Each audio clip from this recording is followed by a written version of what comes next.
Hello, sports fan. This is Stephen Hill for Sports Choice Plus. I'm bringing you a vast picture breakdown. I'm going to be covering how have things changed. Before I get right into that, I want to make sure you're subscribed to the YouTube channel so you can get all the updates and all the breakdowns. Without further ado, let's get right into it. Now, we've all seen the video.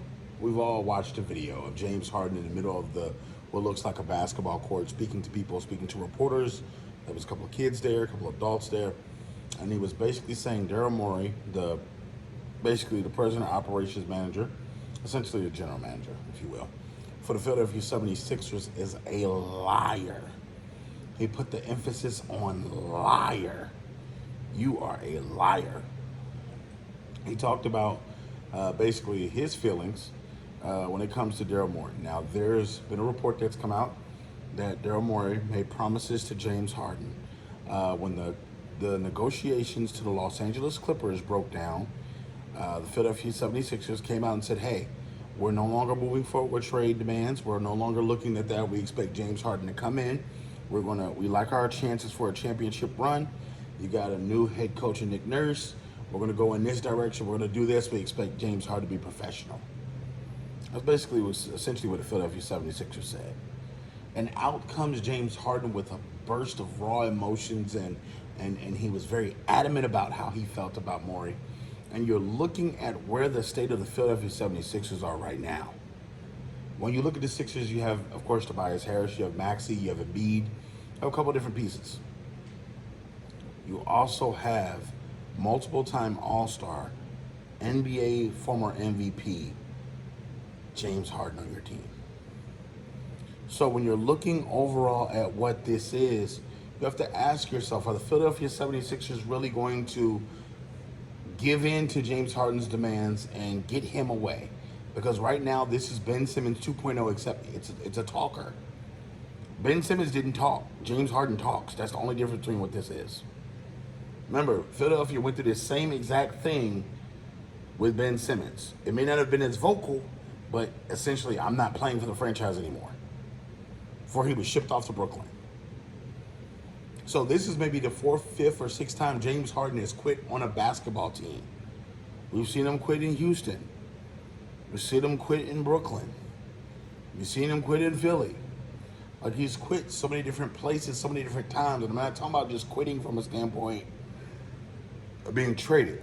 We've seen him quit in the middle of the season and pout. We've seen him quit in the middle of games. We've seen him quit in the middle of a timeout. And now we're here. James Harden trying to force himself either to Phoenix or try to force himself either to Los Angeles to play for the Clippers. And it's a shame. It's a shame. I've never seen a guy force his way out like this. And it's just, hey, listen, more power to you, James Harden. This is how you want to be remembered with your legacy. But nah, this is not something I would want to do. It's just too much opportunity, too much good basketball left.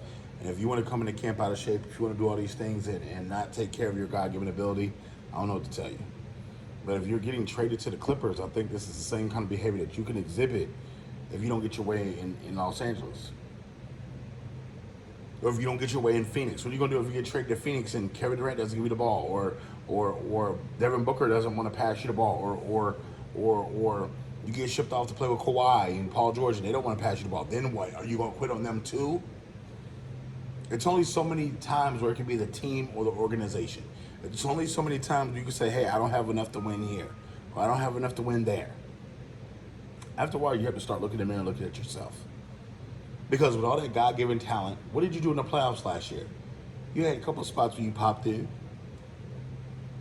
But then you disappeared for the most part for when the crucial matters of the moments were needed for you to score. You disappeared. So what am I to think? You're going to get pennies on the dollar for James Harden. You're not getting a full plethora of guys that say, oh, this, that, and third, because they know James Harden wants to leave.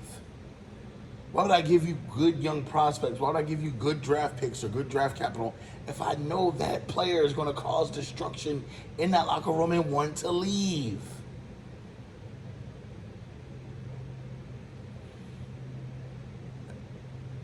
It's crazy. It's truly crazy. It's crazy.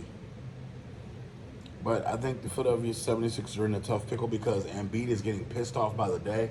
he doesn't want to play with James Harden anymore. Like, you could tell he's ready to move on from the process, from everything, and just be like, look, fuck it, I am done with Philly.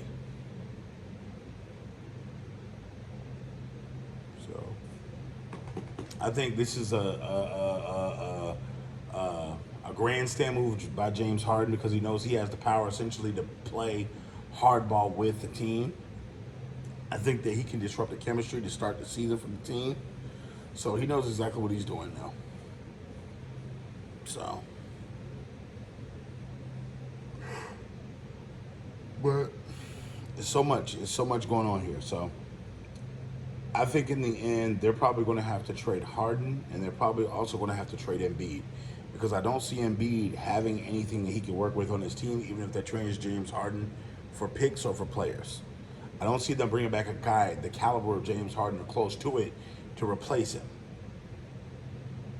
So, what do you guys think? Get in the comment section below. Definitely check out Sports Choice Plus on the YouTube platform and updates. We'll see you on the very next video.